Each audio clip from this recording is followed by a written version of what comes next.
Assalamualaikum warahmatullahi wabarakatuh. Bertemu kembali dengan saya Septi Andayani dalam pembelajaran sosiologi.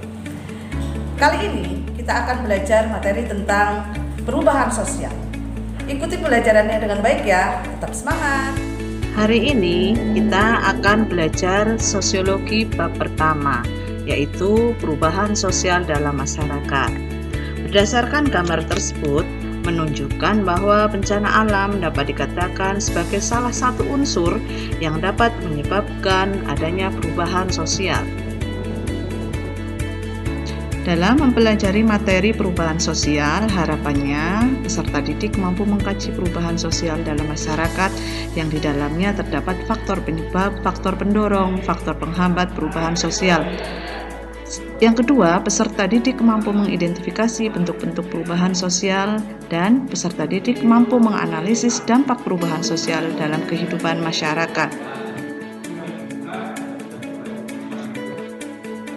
Sebenarnya apa sih yang dimaksud dengan perubahan sosial itu?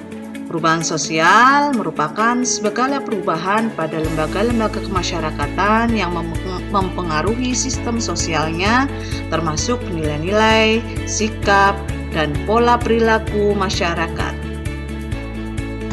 Faktor penyebab perubahan sosial. Yang pertama, ada perubahan lingkungan fisik. Kedua, penemuan baru. Tiga, perubahan jumlah penduduk. Dan perubahan lembaga sosial.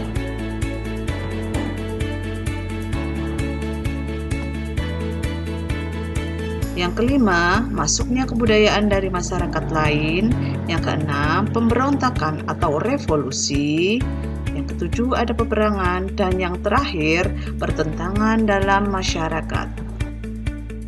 Faktor-faktor pendorong perubahan sosial. Yang pertama, sikap mudah menerima hal-hal baru. Yang kedua, orientasi pada masa depan. Yang ketiga, kontak dengan kebudayaan lain. Yang keempat, sikap menghargai karya orang lain dan keinginan untuk maju, serta majunya. Ada penduduk yang heterogen, orientasi pada masa depan, keinginan manusia untuk memperbaiki hidupnya, toleransi terhadap perilaku menyimpang, serta sistem stratifikasi sosial terbuka. Adapun faktor-faktor penghambat perubahan sosial diantaranya perkembangan ilmu pengetahuan yang terlambat, kurangnya interaksi dengan masyarakat lain, prasangka terhadap kebudayaan baru maupun asing, adat dan kebiasaan yang sulit dirubah, adanya kepentingan yang tertanam kuat atau vested interest, hambatan-hambatan yang bersifat ideologis, dan rasa takut terhadap kegoyahan pada integrasi kebudayaan serta sikap tradisional masyarakat. Ada beberapa teori perubahan sosial. Yang pertama, teori evolusi. Yang kedua, teori siklus. Yang ketiga, teori fungsionalis. Yang keempat, teori konflik.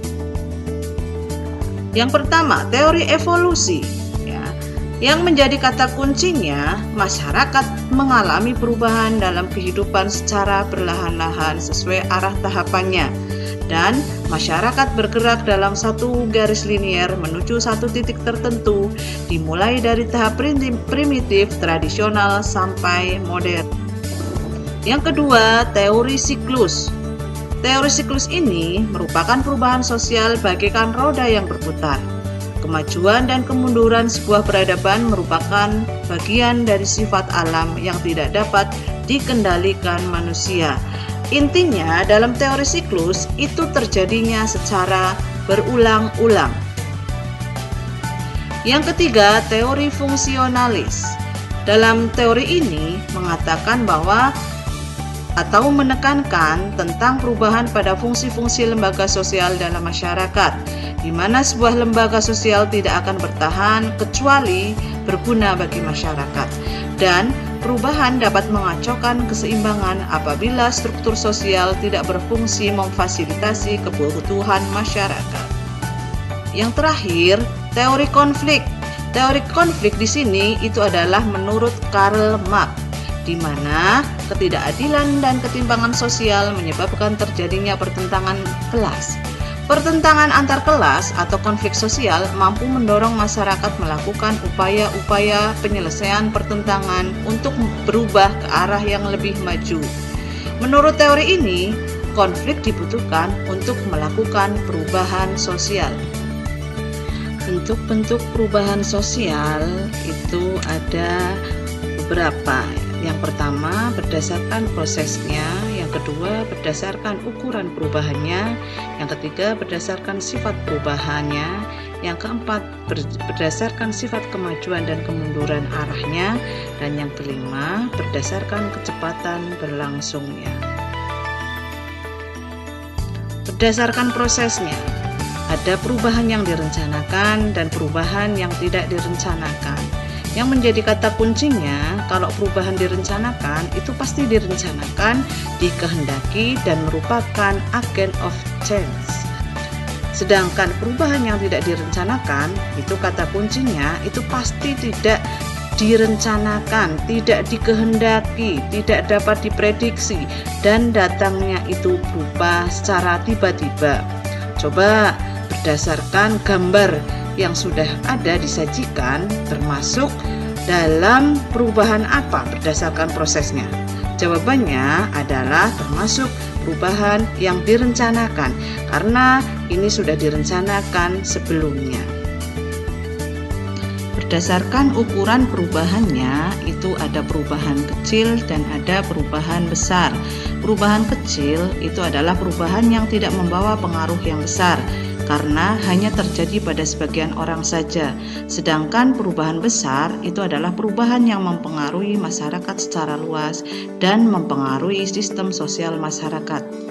Coba berdasarkan gambar tersebut, apakah termasuk perubahan kecil ataukah perubahan besar? Jawabannya adalah perubahan kecil, karena hanya sebagian orang saja yang merasakan perubahan tersebut. Berdasarkan sifat perubahannya, ada perubahan struktural dan ada perubahan proses.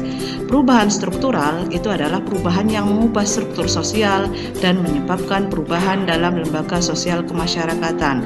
Sedangkan perubahan proses itu adalah perubahan yang menyempurnakan dan tidak mendasar.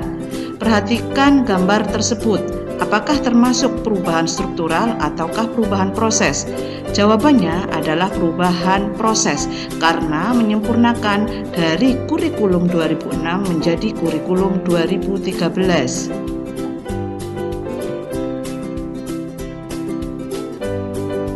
Berdasarkan sisi kemajuan dan kemundurannya, itu ada dua. Ada perubahan progres dan perubahan regres. Kalau progres itu membawa kemajuan dan perubahan itu memang diinginkan. Sedangkan perubahan regres itu adalah perubahan yang membawa kemunduran dan tidak diinginkan. Coba gambar tersebut apakah termasuk perubahan progres atau regres? Jawabannya adalah termasuk perubahan progres, karena apa? Mengarah pada kemajuan dan memang diharapkan oleh masyarakat. Berdasarkan kecepatan berlangsungnya, itu ada perubahan evolusi dan perubahan revolusi. Kalau evolusi berarti adalah membutuhkan waktu yang lama dan rentetan dari perubahan kecil. Sedangkan revolusi itu adalah perubahan secara cepat, ya, karena terjadi pada dasar pokok kehidupan masyarakat. Gambar tersebut merupakan termasuk dalam perubahan apa? Termasuk dalam perubahan revolusi. Dampak perubahan sosial dalam masyarakat. Ada perubahan positif dan ada perubahan negatif. Dampak positif perubahan sosial diantaranya ada efisiensi dalam kehidupan masyarakat, modernisasi, kesejahteraan masyarakat meningkat, ada integrasi, ada reorganisasi, ada transformasi politik. Sedangkan dampak negatif perubahan sosialnya itu adalah terjadi disorganisasi, ada kultur shock, ada kultur lag, anomi atau kekacauan, ada peningkatan tindakan kriminal, pudarnya solidaritas sosial, pencemaran lingkungan, dan marginalisasi. Terima kasih telah mengikuti pembelajaran dengan baik.